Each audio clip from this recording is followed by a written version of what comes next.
Donald Trump American ഇലക്ഷനിൽ വിജയിച്ച് വീണ്ടും പ്രസിഡന്റ് പദത്തിലേക്ക് എത്തിയിരിക്കുകയാണ്.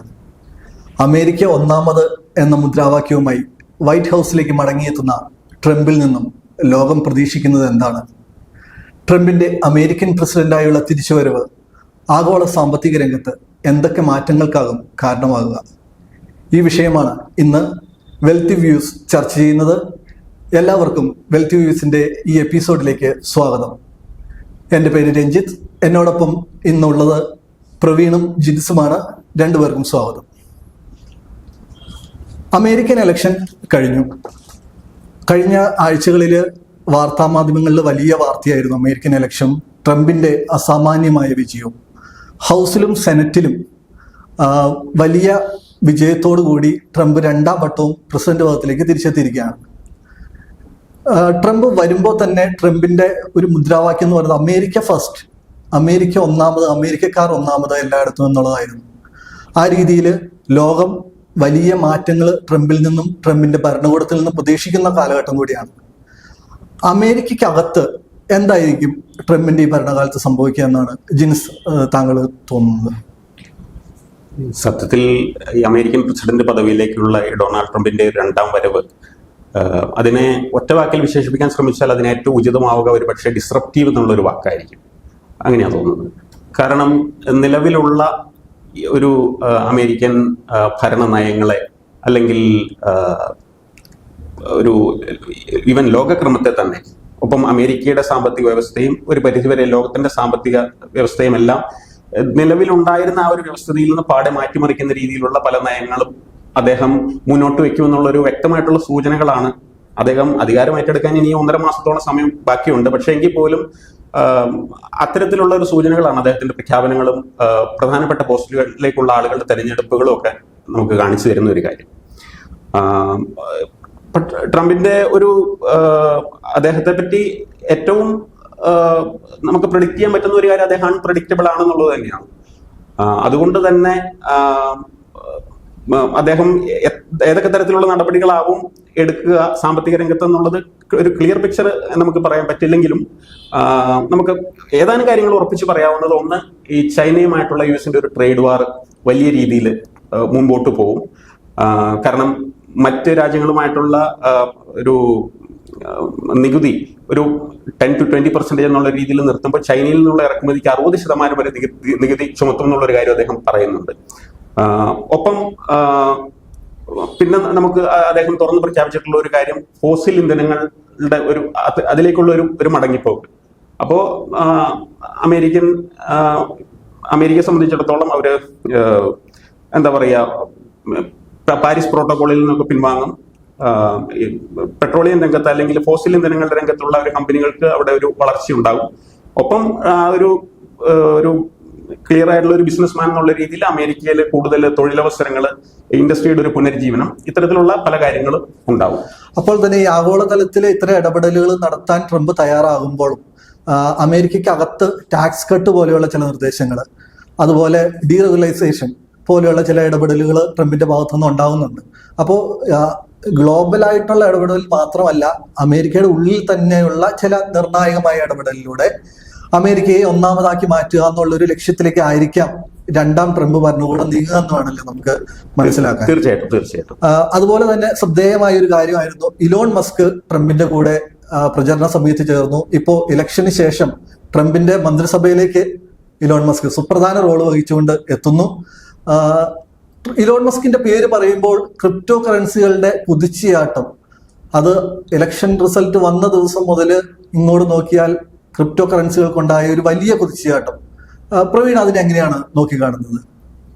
തീർച്ചയായിട്ടും എലോൺ മസ്കിന്റെ ഒരു സപ്പോർട്ട് ട്രംപിന്റെ വിജയത്തിന് വേണ്ടി വളരെയധികം കാതലായ പങ്ക് തന്നെ വഹിച്ചിട്ടുണ്ട്.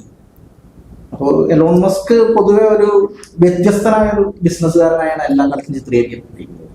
അപ്പോൾ നൂതനമായ ആശയങ്ങൾ കൊണ്ടുവരിക എലോൺ മസ്കിന്റെ ഒരു പ്രത്യേകത തന്നെയാണ്. ഈ ക്രിപ്റ്റോ കറൻസി ആണെങ്കിൽ തന്നെ എലോൺ മസ്ക് നേരത്തെ തന്നെ മുമ്പ് എക്സിലൂടെ പറഞ്ഞിരുന്നു, ഡോജ് കോയിൻ, ക്രിപ്റ്റോ കറൻസി എല്ലാം പ്രൊമോട്ട് ചെയ്യുന്ന ഒരു വ്യക്തിയായിരുന്നു എലോൺ മസ്ക്. അപ്പോൾ എലോൺ മസ്കിന്റെ സാന്നിധ്യമാണ് ഒരുപക്ഷെ ഈ ബിറ്റ്കോയിൻ പോലുള്ള ക്രിപ്റ്റോ കറൻസികൾ ഈ ഒരു ഇലക്ഷൻ റിസൾട്ടിന് ശേഷം വളരെ അഭൂതപൂർവമായ ഒരു മുന്നേറ്റം തന്നെ കാഴ്ചവെക്കാൻ കാരണം. ഈ ക്രിപ്റ്റോ കറൻസികളിൽ മാത്രമല്ല, നമ്മൾ നോക്കിക്കഴിഞ്ഞാൽ അമേരിക്കൻ ഓഹരി വിപണന രംഗത്തും S&P 500 ഇലക്ഷൻ റിസൾട്ട് കഴിഞ്ഞിട്ട് 4% അപ്പായി പോയി.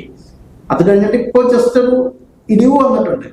എന്നാലും പൊതുവെ സാധാരണ ക്രിപ്റ്റോയും ഓഹരികളും ഒരേപോലെ തന്നെ മുന്നോട്ട് പോകുന്ന അമേരിക്കയ്ക്കുള്ളിൽ മാത്രമാണ് ആ പ്രതിഭാസം കണ്ടത്. ബാക്കി എല്ലാ സ്ഥലത്തും ആഗോള വിപണികളാകട്ടെ, ഇന്ത്യൻ വിപണിയാകട്ടെ, ചൈനീസ് ആകട്ടെ, കൊറിയൻ ആകട്ടെ, ജർമ്മനി ആകട്ടെ, എല്ലാ ഇൻഡീസുകളും ആദ്യ ദിവസം ട്രംപിന്റെ വിജയത്തിന് ഒന്ന് ആഹ്ലാദിച്ച് ഒരു 2% മുകളിലേക്ക് പോയെങ്കിലും പിന്നീട് എല്ലാം തന്നെ ആ ലെവലിൽ താഴെയാണ് ഇപ്പോൾ ട്രേഡ് ചെയ്യുന്നത്.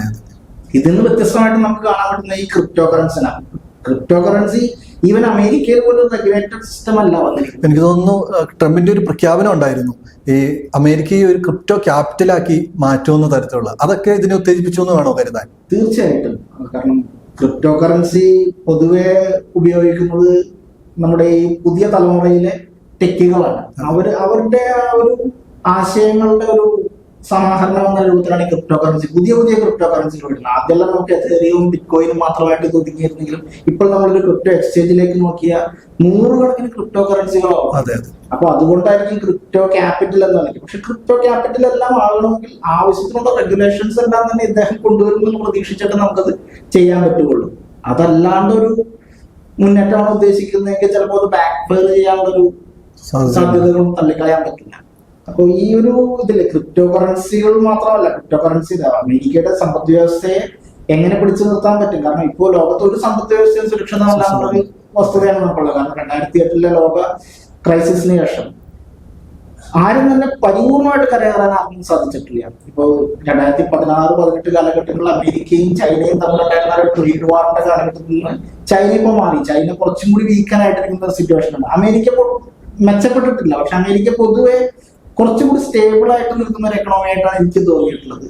അങ്ങനെ നോക്കുമ്പോൾ ഈ പറയുന്ന ടാക്സ് ഡിഡക്ഷനും താരിഫ് റേറ്റിന്റെ ഹൈക്കും എല്ലാം തന്നെ ചിലപ്പോൾ അവിടെ ഒരു ഇൻഫ്ലേഷണറി ട്രെൻഡ് തന്നെ ക്രിയേറ്റ് ചെയ്തേക്കാം. ഇപ്പൊ നമ്മുടെ ഇത് കഴിഞ്ഞ ഫെഡറൽ റിസർവ് ചെയർമാൻ ജെറോം പൗൽ തന്നെ ട്രംപുമായിട്ട് അത്ര നല്ലൊരു രസത്തിലാണെന്ന് തോന്നുന്നില്ല. അദ്ദേഹത്തിന്റെ പ്രസ്താവനയൊക്കെ ഉണ്ടായിരുന്നു കഴിഞ്ഞ ദിവസം. തീർച്ചയായിട്ടും. കാരണം എന്റെ ഒരു റോളിന് ട്രംപിനൊന്നും ചെയ്യാൻ പറ്റില്ല എന്നുള്ളത് ഓപ്പൺ സ്റ്റേറ്റ്മെന്റ് എല്ലാം വരുന്ന കഴിയുമ്പോൾ നമുക്കത് ഏത് തരത്തിലായിരിക്കും അമേരിക്കൻ എക്കണോമി ബിഹേവ് ചെയ്യാൻ പോകുന്നത് ഒരു അൺപ്രഡിക്റ്റബിൾ. ജിൻസ് നേരത്തെ പറഞ്ഞ പോലെ ട്രംപിനെ കുറിച്ച് പറയാൻ പറ്റുന്നത് അൺപ്രഡിക്റ്റബിൾ എന്നുള്ളതാണ്. തീർച്ചയായിട്ടും. ആ ഒരു വിധത്തിലാണ് എനിക്ക് തോന്നിയിട്ടുള്ളത്. ഈ അമേരിക്കയെ സംബന്ധിച്ച് ട്രംപ് അഭിമാന വിഷയം പോലെ കൊണ്ടു നടക്കുന്നതാണ് ചൈനയായിട്ടുള്ള വ്യാപാര യുദ്ധം. പുള്ളി അത് വ്യാപാര യുദ്ധം എന്ന് പറയുമ്പോഴും മറ്റു രാജ്യങ്ങൾക്ക് ചുമത്തുന്ന നികുതിയുടെ 3 മടങ്ങ് 4 മടങ്ങ് ചൈനയുടെ മേൽ എന്തായാലും ചുമത്തിയിരിക്കും. ചൈനീസ് ഉൽപ്പന്നങ്ങൾ അമേരിക്കൻ മാർക്കറ്റിൽ വന്ന് കുന്നുകൂടുന്നത് തടഞ്ഞിരിക്കുമെന്ന വാശിയോടുകൂടി ട്രംപ് ഒരു നിലപാടെടുക്കുന്നത് നമ്മൾ കാണുന്നുണ്ട്. ഈ ചൈനയുമായിട്ടുള്ള US-ന്റെ ഒരു ഈ തർക്കം, ട്രേഡ് വാർ എന്ന് പറയാവുന്ന ആ സാഹചര്യം, അത് ഇന്ത്യക്ക് എത്രത്തോളം ഗുണകരമാവും? ആഗോളതലത്തിലെ കമ്പനികൾ എത്രത്തോളം ഇന്ത്യയിലേക്ക് എത്താനുള്ളൊരു സാധ്യതകൾ കാണുന്നുണ്ട്?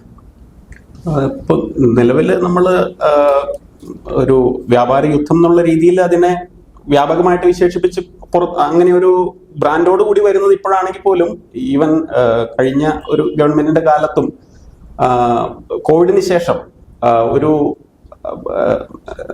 സെക്കൻഡ് ഓപ്ഷൻ എന്നുള്ള രീതിയിൽ ഒരു ഗ്ലോബൽ മാനുഫാക്ചറിങ്ങിനെയും ഗ്ലോബൽ സപ്ലൈ ചെയിനെയും കംപ്ലീറ്റ് അത് ചൈനയെ ഡിപ്പെൻഡ് ചെയ്ത് നിൽക്കുന്ന ഒരു സ്ഥിതിവിശേഷം ഒഴിവാക്കാൻ വേണ്ടിയിട്ട് ലോകരാജ്യങ്ങൾ വ്യാപകമായിട്ട് ശ്രമിക്കുന്നുണ്ടായിരുന്നു. അപ്പൊ അതിന്റെ ഭാഗമായിട്ട് ചൈനയിൽ നിന്നും മാനുഫാക്ചറിങ് ഫെസിലിറ്റികളും അത്തരത്തിലുള്ള സെന്ററുകളും ഒക്കെ മാറ്റുന്നതിന് പ്രധാനമായിട്ട് മുൻകൈ എടുത്തത് അമേരിക്കൻ കമ്പനികൾ തന്നെയാണ്. അപ്പോൾ അതില് ആദ്യം മുതലേ ഇന്ത്യ ഒരു ചൈനയ്ക്ക് പകരം ഇന്ത്യ എന്നുള്ള രീതിയിൽ ഇന്ത്യൻ ഗവൺമെന്റ് മേക്കിംഗ് ഇന്ത്യ പോലുള്ള കാര്യങ്ങളുമായിട്ട് മുമ്പോട്ട് പോകുന്നുണ്ടായിരുന്നു. അത് ബ്രാൻഡ് ചെയ്യാൻ ശ്രമിക്കുന്നുണ്ടായിരുന്നു. അപ്പോൾ ഇന്ത്യയിലേക്ക് വലിയ തോതിൽ വരുമെന്ന് പ്രതീക്ഷിച്ചെങ്കിലും ആ ഒരു പ്രതീക്ഷയ്ക്കൊത്ത് ഒരു മാറ്റം അന്ന് കണ്ടില്ല എന്ന് വേണം നമുക്ക് കരുതാൻ. കാരണം അന്ന് എന്നാൽ തീരെ മോശമാക്കിയിട്ടുമില്ല. കാരണം നമ്മൾ കഴിഞ്ഞ ഒരു 3 വർഷത്തിനിടയിലുള്ള ഈ ഇന്ത്യയുടെ എക്സ്പോർട്ട് നോക്കിക്കഴിഞ്ഞാൽ നമ്മുടെ ആ ഒരു കൺവെൻഷണൽ എക്സ്പോർട്ടിന് അപ്പുറത്തേക്ക് ചില പ്രോഡക്ട്സ് വലിയ രീതിയിൽ, ഇപ്പൊ ഉദാഹരണത്തിന് സ്മാർട്ട് ഫോണിന്റെ ഒരു എക്സ്പോർട്ടിൽ വലിയ രീതിയിൽ ഇന്ത്യക്ക് കുതിച്ചു കയറാൻ പറ്റിയിട്ടുണ്ട്. അപ്പൊ അതിൽ നിർണായകമായത് എന്താ പറയാ, ചൈന ഫസ്റ്റ് എന്നുള്ള ഒരു ഓപ്ഷനിൽ നിന്ന് അവര് മാറി വന്നു. ആപ്പിൾ പോലെയുള്ള കമ്പനികൾ അവരുടെ പ്രൊഡക്ഷൻ ഇരട്ടിയാക്കുന്ന ഒരു സാഹചര്യത്തിലേക്ക് വന്നു. അതേസമയം മറ്റു ചില രാജ്യങ്ങൾ, ഇപ്പൊ ഉദാഹരണത്തിന് വിയറ്റ്നാമിന് ഇന്ത്യക്ക് ശരിക്കും ഈ പറയുന്ന കൺവെൻഷണൽ പ്രോഡക്ട്സ്, ആ ഒരു എക്സ്പോർട്ടിന്റെ കാര്യത്തിലുള്ള കൺവെൻഷണൽ പ്രോഡക്ട്സിന്റെ ഒരു 50% വർധനം ഉണ്ടായപ്പോൾ വിയറ്റ്നാമിനത് 130, അതായത് 130% വർധനമാണ് ഉണ്ടായെന്ന് പറയുന്നത്. അവരുടെ ആ ഒരു കൺവെൻഷണൽ കൺവെൻഷണൽ പ്രോഡക്ട്സിന്റെ എക്സ്പോർട്ടിൽ നിന്ന് മാറി, അതായത് ഒരു ഇന്നോവേറ്റീവ് ആയിട്ടുള്ള പുതിയ പ്രോഡക്ട്സിന്റെ ഒരു എക്സ്പോർട്ടിലും കൂടെ കമ്പയർ ചെയ്യുമ്പോൾ അത്രയും വലിയൊരു വർധനമുണ്ടായി. സൗത്ത് കൊറിയയ്ക്ക് വലിയ രീതിയിലുള്ള ഒരു വർധനയുണ്ടായി.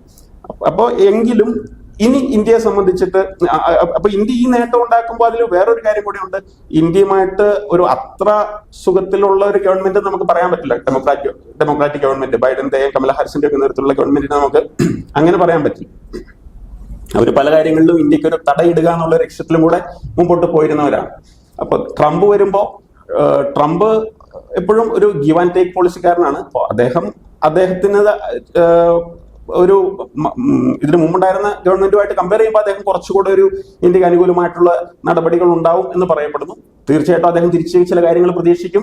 അത് കൊടുക്കാനായിട്ടുള്ള ചില കാര്യങ്ങളിൽ വിട്ടുവീഴ്ച ഇന്ത്യക്ക് ഉണ്ടാവും. പ്രത്യേകിച്ച് അങ്ങനെ പറയുന്നത് ഫാർമസ്യൂട്ടിക്കൽ രംഗത്ത് ഇന്ത്യക്ക് ഇനി ഒരു വലിയൊരു ഗ്രോത്തിന് സാധ്യത ഉണ്ടെന്നാണ് പറയുന്നത്.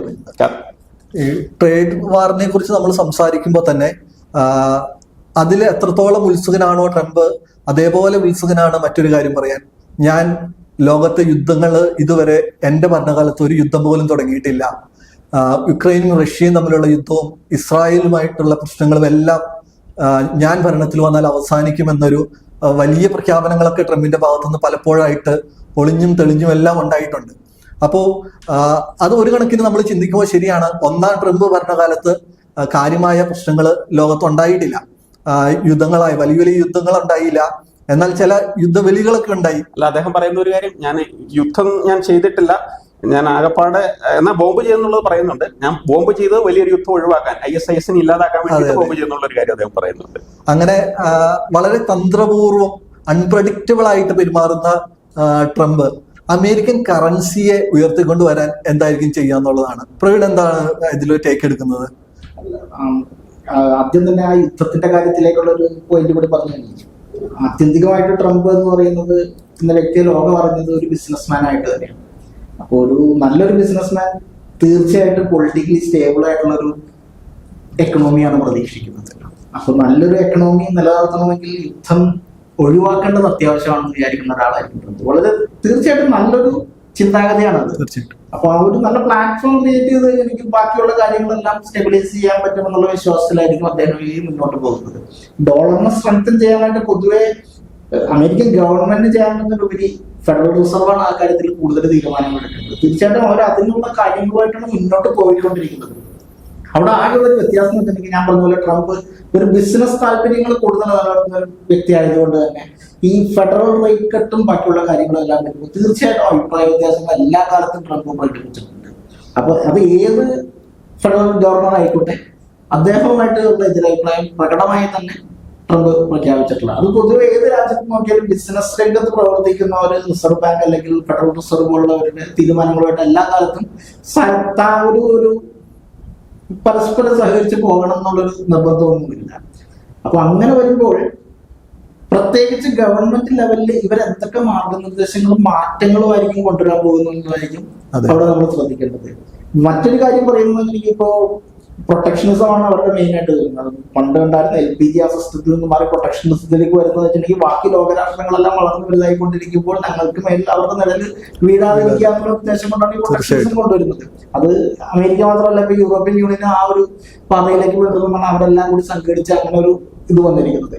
അപ്പൊ അങ്ങനെ വരുമ്പോൾ അവർ മിസ്സിംഗ് ആവുന്ന ഒരു കാര്യം എന്ന് വെച്ചിട്ടുണ്ടെങ്കിൽ, ഒരു സഹകരണാടിസ്ഥാനത്തിൽ പോകുന്ന ഒരു എക്കണോമി പെട്ടെന്ന് ക്ലോസ്ഡ് എക്കണോമി ആയി കഴിയുമ്പോൾ ഉണ്ടാകാവുന്ന ബുദ്ധിമുട്ടുകൾ തീർച്ചയായിട്ടും അമേരിക്കയിലും അത് പ്രകടമായിട്ട് തന്നെ കാണും. കാരണം ചൈനീസ് പ്രൊഡക്ട്സിനെ കംപ്ലീറ്റ് ആയിട്ട് അവോയ്ഡ് ചെയ്തുകൊണ്ട് ഒരു നിലനിൽപ്പ് ഒരു ലോകരാജ്യത്തിന് ഇന്ന് സാധ്യമല്ല.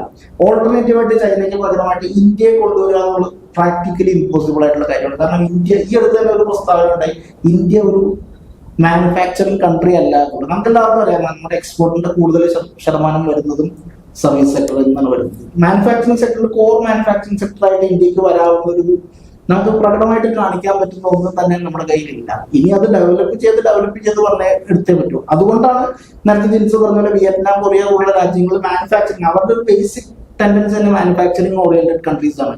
ലോ കോസ്റ്റ് മാനുഫാക്ചറിങ് കൂടുതൽ പ്രാവർത്തികമാകുന്ന രാജ്യങ്ങൾ നിലയ്ക്ക് അവർക്ക് കൂടുതൽ മെച്ചപ്പെട്ട രീതിയിൽ ഇത് ചെയ്യാൻ പറ്റും.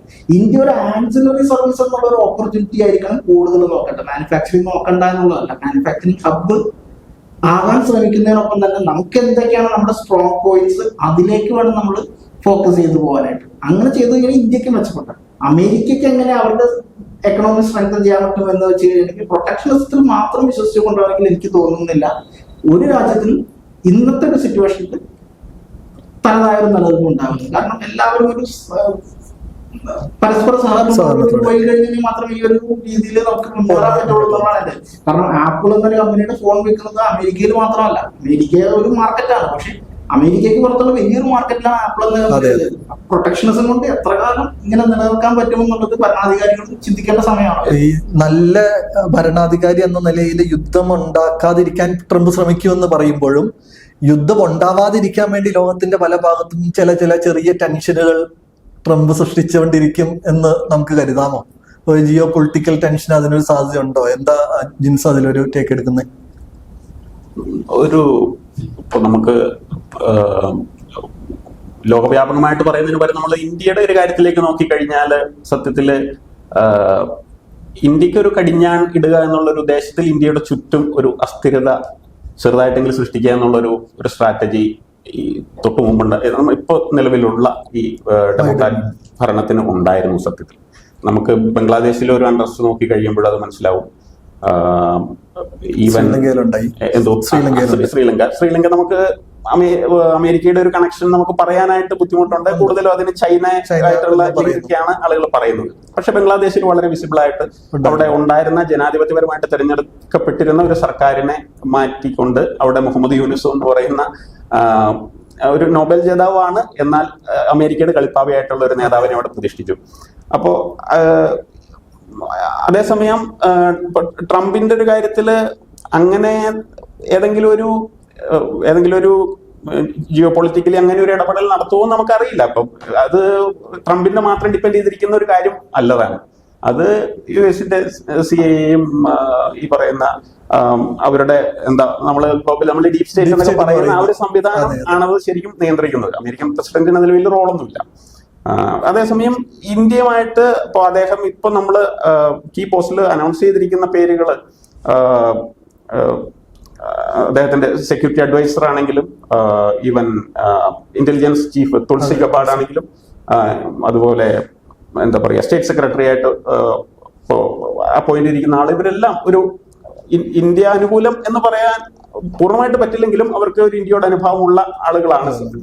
അപ്പൊ ഇന്ത്യയെ സംബന്ധിച്ച് അങ്ങനെ ഒരു ഇടപെടലിന് സാധ്യത കുറവാണെന്ന് വിശ്വസിക്കുന്ന ഒരാളാണ് ഞാൻ. പക്ഷെ ഇപ്പോ അവർക്ക് ആവശ്യമെന്ന് കണ്ടാൽ അങ്ങനെ ഉണ്ടാവില്ലെന്ന് നമുക്ക് പറയാൻ പറ്റില്ല. പിന്നെ പ്രവീണും രഞ്ജിത്ത് നമ്മൾ മുമ്പ് പറഞ്ഞ ആ ഒരു ഡോളറിന്റെ ഒരു കാര്യത്തിൽ വീണ്ടും ട്രംപിന്റെ ഒരു അൺപ്രഡിക്റ്റബിലിറ്റിയുടെ ഒരു കാര്യം പറയാൻ വേണ്ടിയിട്ട് ഞാൻ പറയാണ്. ഇലക്ഷൻ പ്രചാരണം കൊടുമ്പിരി കൊണ്ടിരിക്കുന്ന ഒരു സമയത്ത് അദ്ദേഹം പറഞ്ഞിരുന്നു, ഏകപക്ഷീയമായിട്ട് പറഞ്ഞിരുന്നു, ഈ അമേരിക്കയുടെ എക്സ്പോർട്ടുമായിട്ട് കണക്ട് ചെയ്തിട്ടാണ് അമേരിക്കയ്ക്ക് ശരിക്കും പറഞ്ഞു കഴിഞ്ഞാൽ ലോക വിപണി നഷ്ടമാകുന്നതിന്റെ ഒരു പ്രധാന കാരണം നമ്മുടെ വളരെ സ്ട്രോങ് ആയിട്ട് ഡോളർ നിൽക്കുന്നതാണ്, വേണ്ടി വന്നാൽ അതിനെ വീക്കൻ ചെയ്യാൻ ഞാൻ തയ്യാറാവുന്ന ഒരു കാര്യം പറഞ്ഞിരുന്നു. അപ്പൊ അത്തരത്തിലുള്ള കാര്യങ്ങളോട് നമ്മൾ പ്രതീക്ഷിക്കേണ്ട ഒരു സാഹചര്യമുണ്ട്. അപ്പൊ നമ്മൾ ഈ ഡിസ്കഷനിൽ നമ്മൾ ചിന്തിച്ചു കഴിഞ്ഞാൽ 3 പോയിന്റുകൾ അടുത്ത 4 വർഷങ്ങളിൽ ലോകക്രമത്തെ മാറ്റിമറിച്ചേക്കാം. ഒന്ന് ചൈനയുമായിട്ടുള്ള അമേരിക്കയുടെ ട്രേഡ് വാർ, മറ്റൊന്ന് ജിയോ പൊളിറ്റിക്കൽ ടെൻഷൻ, മൂന്നാമതായിട്ട് ഒന്ന് വരിക ആദ്യം സൂചിപ്പിച്ച ഇൻഫ്ലേഷന്റെ പ്രശ്നങ്ങൾ. ഇത് 3ഉം കൂടെ ഒരു മാർക്കറ്റ് അൺസർട്ടനിറ്റിയോട്ട് ലീഡ് ചെയ്യുമെന്ന് തോന്നുന്നുണ്ടോ? പ്രവീൺ എന്താണ് കരുതുന്നത് അതിൽ? തീർച്ചയായിട്ടും ഇങ്ങനെ മുന്നോട്ട് പോയി കഴിഞ്ഞാൽ 60% താരിഫ് ഒരു രാജ്യത്തിന്റെ ഇമ്പോർട്ട്സിലേക്ക് വേണ്ടി വെച്ച് കഴിഞ്ഞ് തീർച്ചയായിട്ടും അതൊരു അൺസർട്ടനിറ്റി തന്നെ ക്രിയേറ്റ് ചെയ്യാനുള്ള സാധ്യതകളാണ്. അതിന് കാരണം ആപ്പിൾ പോലുള്ള കമ്പനികളാവട്ടെ അവരുടെ മേജർ മാനുഫാക്ചറിങ് സോഴ്സ് ഇപ്പോഴും ചൈന തന്നെയാണ്. അതിൽ യാതൊരു മാറ്റവും. അപ്പൊ അങ്ങനെ വരുമ്പോൾ ലോക നിക്ഷേപകരാണുള്ളത്. പണ്ട് എന്ന് പറഞ്ഞു കഴിഞ്ഞാൽ അമേരിക്കൻ നിക്ഷേപകരായിരുന്നു, ഇപ്പൊ ലോക നിക്ഷേപകരാണുള്ളത്. കാരണം ഫ്രാൻസിൽ നിന്ന്, ചൈനയിൽ നിന്ന്, കൊറിയയിൽ നിന്നെല്ലാം ഇപ്പൊ നമുക്ക് ചൈനീസ് ഓട്ടോമൊബൈൽ കമ്പനീസ് എടുത്തു കഴിഞ്ഞാൽ അവരാണ് മേജർ ആയിട്ടുള്ള ബാക്കി എല്ലാ ഓട്ടോമൊബൈൽ കമ്പനികളുടെയും മേജർ ഹോൾഡിങ്സ് വരുന്നത്. അപ്പൊ അങ്ങനെ വരുമ്പോൾ അങ്ങനെ ഒരു രാജ്യത്തിന് നേരെ ഇങ്ങനെ ഒരു 60% താരിഫ് റേറ്റ് കൊണ്ടുവരിക എന്ന് പറഞ്ഞാൽ എത്രത്തോളം പ്രായോഗികമാണെന്ന് അറിയില്ല. അങ്ങനെ ഒരു പ്രായോഗികത കൊണ്ടുവന്നു കഴിഞ്ഞാൽ ആദ്യം അതിന്റെ ബുദ്ധിമുട്ട് അനുഭവിക്കാൻ പോകുന്ന എന്റെ നോട്ടത്തിൽ തീർച്ചയായിട്ടും അമേരിക്കൻ ജനത തന്നെയായിരിക്കും എന്നുള്ളത്. കാരണം എക്സിസ്റ്റിംഗ് ആയിട്ട് അവർക്ക് കിട്ടുന്ന അവർ പൊതുവെ ഒരു കാര്യത്തിൽ നിന്ന് റിസ്ക് എടുക്കാൻ തയ്യാറാകാത്ത ആൾക്കാരാണ് എന്നുള്ളതാണ് നമ്മൾ മനസ്സിലാക്കേണ്ടത്. ബേസിക്കലി കംഫർട്ട് ലെവലിൽ ജീവിക്കുന്ന അവർക്ക് ഒരു എക്സിസ്റ്റിംഗ് ആയിട്ട് കിട്ടുന്ന എന്തെങ്കിലും കിട്ടാതായി കഴിഞ്ഞു അപ്പൊ അവരത് ഏത് വിധത്തിൽ അവർ റിയാക്ട് ചെയ്യുന്നുള്ളത് നമുക്ക് പറയാൻ പറ്റില്ല. പ്രത്യേകിച്ച് അമേരിക്കൻ ജനതയ്ക്ക് ട്രംപിനെ കുറിച്ച് പറഞ്ഞു കഴിഞ്ഞാൽ തന്നെ ആ കോവിഡിന്റെ സമയത്ത് വേൾഡ് ഹെൽത്ത് ഓർഗനൈസേഷനും ബാക്കിയുള്ള കാര്യങ്ങളുമായിട്ടുള്ള ഫണ്ടിങ്ങും ബാക്കിയുള്ള കാര്യങ്ങളും നിർത്തുക എന്ന് പറഞ്ഞപ്പോൾ അത് പൊളിറ്റിക്കൽ ആയിട്ടുള്ള ഡിസിഷൻ മാത്രമല്ല, അത് ബേസിക്കലി അത് നമ്മുടെ ബിസിനസ് സെനാരിയോനെ തന്നെ ചേഞ്ച് ചെയ്യാനാണ്. കാരണം നമ്മൾ പറഞ്ഞല്ലോ ഫാർമസ്യൂട്ടിക്കലിന്റെ കാര്യം പറഞ്ഞു, വേൾഡ് ഹെൽത്ത് ഓർഗനൈസേഷനും ഫാർമസ്യൂട്ടിക്കൽ ഇൻഡസ്ട്രിയുമായിട്ടുള്ള ഒരു കണക്ഷനും ബാക്കിയുള്ള കാര്യങ്ങളും എല്ലാം തന്നെ തീർച്ചയായിട്ടും. കാരണം ഇത് നമ്മൾ ഒരു ഒറ്റപ്പെട്ട ഒരു കാര്യത്തിലായിട്ടല്ല ചിന്തിക്കുന്നത്, അതെല്ലാം കൂടി കണക്ട് ചെയ്ത് കഴിഞ്ഞാൽ പൊതുവെ നമ്മൾ കാണുന്നത് വലിയൊരു ക്രമത്തിനെയാണ് ഇത് അഫക്ട് ചെയ്യാൻ പോകുന്നത്. അപ്പോ ഇങ്ങനെ വരുമ്പോൾ നമ്മൾ തന്നെ നമ്മുടെ ഒരു സിസ്റ്റം തന്നെ ക്രിയേറ്റ് ചെയ്തിരിക്കുന്ന കാര്യങ്ങളോടുള്ളൊരു എതിർപ്പ് പൊതുവെ അമേരിക്കൻ ഭരണാധികാരികൾ രേഖപ്പെടുത്തി, അത് വെറുതെ രേഖപ്പെടുത്തുക മാത്രമല്ല അതിന് തള്ളിപ്പറയുക കൂടി ചെയ്യുന്ന ഒരു സിറ്റുവേഷൻ വന്നു കഴിഞ്ഞാൽ എനിക്ക് ഡെഫിനറ്റ്ലി അത് മാർക്കറ്റിനെ ഇന്റേണൽ മാർക്കറ്റ്സിനെ കൂടുതലായിട്ട് അഫക്ട് ചെയ്യാനുള്ള സാധ്യതകൾ നമുക്ക് തള്ളിക്കളയാൻ പറ്റില്ല. ഇന്റേണൽ മാർക്കറ്റ്സിനെ അഫക്ട് ചെയ്യുന്നതിന് ലോകരാജ്യങ്ങളിലെ മുഴുവൻ വ്യാപാര ശൃംഖലകളും ബാധിക്കും. അപ്പൊ അങ്ങനെ വരുമ്പോൾ അമേരിക്കൻ ഓഹരി വിപണിയിൽ ചേഞ്ചസ് വരും. ആ ചേഞ്ചസ് വരുന്നത് ബാക്കിയുള്ള ഇന്ത്യയിൽ അതിന്റെ ചേഞ്ചസ് വരും. ഇപ്പൊ തന്നെ നമ്മുടെ ഓഹരി വിപണികൾ അമേരിക്കയിൽ നിന്ന് സംഭവിച്ചു അല്ലെങ്കിൽ ആഗോള വിപണികളിൽ നിന്ന് സംഭവിച്ചു നോക്കിക്കൊണ്ട് പൊതുവെ അതിനനുസരിച്ച് റിയാക്ട് ചെയ്യുന്ന ഒരു ടെൻഡൻസി പലപ്പോഴും കാണാൻ സാധിക്കുന്നു. അപ്പോൾ അങ്ങനെ വരുമ്പോൾ അതൊരു റിസഷനിലോട്ടൊക്കെ പോകാനുള്ള ഒരു സാധ്യത ഉണ്ടോ? അങ്ങനെ നിരന്തരമായി ഒരു അൺസർട്ടനിറ്റി ഉണ്ടാകുന്നത്, മാർക്കറ്റിൽ സ്ഥിരതയില്ലാതെ വരുന്നത്, അതിനെ കുറിച്ച് പറഞ്ഞു കഴിഞ്ഞാൽ നമുക്ക് കണ്ടിന്യൂസ് ആയിട്ട് ടെക്നിക്കലി റിസഷൻ എന്ന് പറയുന്ന ഒരു 3-4 ക്വാർട്ടർ അടുപ്പിച്ച് നെഗറ്റീവ് റിസൾട്ട്സ് വരുന്ന ഒരു സാഹചര്യത്തിൽ നെഗറ്റീവ് ഗ്രോത്ത് വന്നു കഴിഞ്ഞാൽ നമുക്ക് റിസഷൻ പറയാം. ഇപ്പൊ എനിക്ക് തോന്നുന്നത് എക്കണോമിസ്റ്റുകൾ ആരും തന്നെ അങ്ങനെ ഒരു കണ്ടീഷൻ പ്രൊഡിക്ട് ചെയ്യുന്നില്ല. പക്ഷെ ലോക എക്കണോമി ഒരു സ്റ്റേബിൾ ആയിട്ടുള്ള കണ്ടീഷനിലാണെന്ന് തന്നെ ആർക്കും പറയാൻ പറ്റുന്നില്ല. കാരണം എനിക്ക് ഗ്രോത്ത് വളരെ കുറഞ്ഞിരിക്കുന്ന ഒരു സാഹചര്യമാണ്. നമ്മൾ നേരത്തെ പറഞ്ഞ പോലെ 2016-18 കാലങ്ങളിൽ ചൈന വളരെ ശക്തമായിരുന്നു. അന്ന് അവർക്ക് 7-8% ഗ്രോത്ത് റേറ്റ് ഉണ്ടായിരുന്നു. ഇപ്പൊ അത് 5% താഴെ മാത്രമാണ്. അമേരിക്കയുടെ ഗ്രോത്ത് റേറ്റ് പഴയ പോലെയൊന്നുമില്ല. ഇപ്പൊ ആകെ ആ കൂട്ടത്തിൽ കുറച്ചെങ്കിലും മെയിൻറ്റെയിൻ ചെയ്തു പോകുന്നത് ഇന്ത്യ എന്ന രാജ്യം, നമ്മളെ രാജ്യം മാത്രമേ ഉള്ളൂ കുറച്ചെങ്കിലും മെയിൻറ്റെയിൻ ചെയ്തു പോകുന്നത്. പക്ഷെ അപ്പോൾ നമ്മൾ വരുമ്പോൾ നമ്മുടെ GDP ബാക്കിയുള്ള രാജ്യങ്ങളുടെ GDP ആയിട്ട് കമ്പയർ ചെയ്ത് വെച്ച് നോക്കുമ്പോൾ ഞാൻ പറയുന്ന അബ്സല്യൂട്ട് GDPയുടെ കാര്യമാണ്, ഗ്രോത്ത് റേറ്റ് അല്ല. അബ്സല്യൂട്ട് GDP കമ്പയർ ചെയ്ത് കഴിഞ്ഞിട്ടുണ്ടെങ്കിൽ ഇന്ത്യക്ക് കാര്യമായിട്ടുള്ള ചലനം സൃഷ്ടിക്കണമെങ്കിൽ ഇനിയും കുറെ കാലങ്ങൾ കൂടി എടുക്കേണ്ടി വരും. അതൊരു വസ്തുത തന്നെയാണ്. അപ്പൊ അങ്ങനെ വരുമ്പോൾ നമ്മൾ മനസ്സിലാക്കേണ്ടതെന്ന് വെച്ചിട്ടുണ്ടെങ്കിൽ ഈ പറയുന്ന അമേരിക്കയുടെ ഓരോ ഡിസിഷനും ലോക വിപണിയുടെ അല്ലെങ്കിൽ ലോക വ്യാപാര രംഗത്തിന് തന്നെ വളരെയേറെ അഫക്ട് ചെയ്യാനുള്ള സാധ്യതകളുണ്ട്. അപ്പോൾ ഒരു ചെറിയൊരു നമ്മൾ പറയില്ലേ സഡൻ ഇമ്പൾസിന്റെ പേരിൽ എടുക്കുന്ന ഡിസിഷൻസ് ചിലപ്പോ വലിയ വലിയ പ്രത്യാഘാതങ്ങൾ സൃഷ്ടിച്ചേക്കാം. ഒരിക്കലും അങ്ങനെ ഒരു തീരുമാനം ഇൻഡിവിജ്വൽ ആയിട്ട് ഒരാൾക്കും എടുക്കാൻ പറ്റില്ല എന്നുള്ളതിനാണ് എന്റെ വിശ്വാസം. കളക്റ്റീവായിട്ടുള്ള ഒരു ഡിസിഷൻ മേക്കിംഗിലൂടെ ലേൺഡ് അക്കാഡമിഷ്യൻസും ലേൺഡ് പ്രാക്ടീഷണേഴ്സും കൂടി എടുക്കുന്ന തീരുമാനങ്ങളെ നടപ്പിലാക്കാൻ സാധിക്കുകയുള്ളൂ എന്നാണ് ഞാൻ മനസ്സിലാക്കുന്നത്. പക്ഷെ അതിന് നമ്മുടെ ഈ വേൾഡ് ഹെൽത്ത് ഓർഗനൈസേഷന്റെ ഫണ്ടെല്ലാം പിൻവലിക്കുന്നതിന് ഒരു സിംഗിൾ ആയിട്ടുള്ള ഡിസിഷൻ എടുത്ത ഒരു എന്താ പറയുക ഒരു പാരമ്പര്യം ഉള്ളതുകൊണ്ട് നമുക്ക് എന്ത് സംഭവിക്കാം. എന്തായാലും അടുത്ത 4 വർഷം ട്രംപിന്റെ 4 വർഷം എന്ന് പറയുന്നത് സംഭവബഹുലമായിരിക്കും. തീർച്ചയായിട്ടും യുഎസിനെ സംബന്ധിച്ചിട്ട് ശരിക്കും റിസഷൻ എന്നുള്ളതിനേക്കാൾ ഒരു ഇൻഫ്ലേഷൻ ഉള്ള സാധ്യതകളാണ് വിദഗ്ധർ ഇപ്പൊ നിയർ ഫ്യൂച്ചറിൽ അല്ലെങ്കിൽ പോലും. കാരണം എന്തായാലും ട്രംപ് ഉറപ്പായിട്ടും അവിടെ കൂടുതൽ തൊഴിലവസരങ്ങൾ സൃഷ്ടിക്കാനും വൻകിട കമ്പനികൾക്ക് കൂടുതൽ അവരുടെ ടാക്സ് കട്ടൊക്കെ വന്നു കഴിയുമ്പോൾ കൂടുതൽ പ്രൊഡക്ഷനും ഗ്രോത്തും മാർക്കറ്റ് ഡിമാൻഡും ഉണ്ടാവാൻ തന്നെയാണ് സാധ്യത. അപ്പൊ അത് ഇൻഫ്ലേഷനിലേക്ക് വരാനും ഉള്ള അങ്ങനെ ഒരു സാധ്യത പൊതുവെ പറയുന്നുണ്ട്. അപ്പൊ അതുകൊണ്ട് തന്നെ ഫെഡറൽ റിസർവിന്റെ ഒരു പലിശ നിരക്കില് കുറവ് വരുത്തില്ല എന്നുള്ള രീതിയിലുള്ള കാര്യങ്ങളും പറയുന്നുണ്ട്. ആ സാധ്യത തള്ളിക്കളയാൻ പറ്റില്ല. കാരണം അമേരിക്കയിൽ തന്നെ മാനുഫാക്ചറിംഗ് കൊണ്ടുവരുന്നതിന് പൊതുവെ ലേബർ കോസ്റ്റ് കൂടുതലുള്ള ഒരു രാജ്യമാണ് അമേരിക്ക. ഇപ്പൊ അമേരിക്കൻ വ്യാപാര സ്ഥാപനങ്ങൾ അനുഭവിക്കുന്നതിന് ചീപ്പ് ലേബറാണ് അവർ എൻജോയ് ചെയ്തുകൊണ്ടിരിക്കുന്നത്. ചൈന അല്ലെങ്കിൽ തായ്വാൻ, ഇന്ത്യ പോലുള്ള രാജ്യങ്ങളിൽ കമ്പാരിറ്റീവ്ലി ചീപ്പ് ലേബറാണ്. അതാണ് ഒരു വസ്തുത. അത് മാറി അമേരിക്കയിലേക്ക് അവരുടെ പ്രൊഡക്ഷൻ മാനുഫാക്ചറിംഗ് ഫെസിലിറ്റി കൊണ്ടുവന്നു കഴിഞ്ഞിട്ടുണ്ടെങ്കിൽ അവരുടെ ഇപ്പോഴത്തുള്ള ഒരു എന്താ പറയുക അവരുടെ കോസ്റ്റിംഗ് സ്ട്രക്ചർ തന്നെ മാറിപ്പോകും.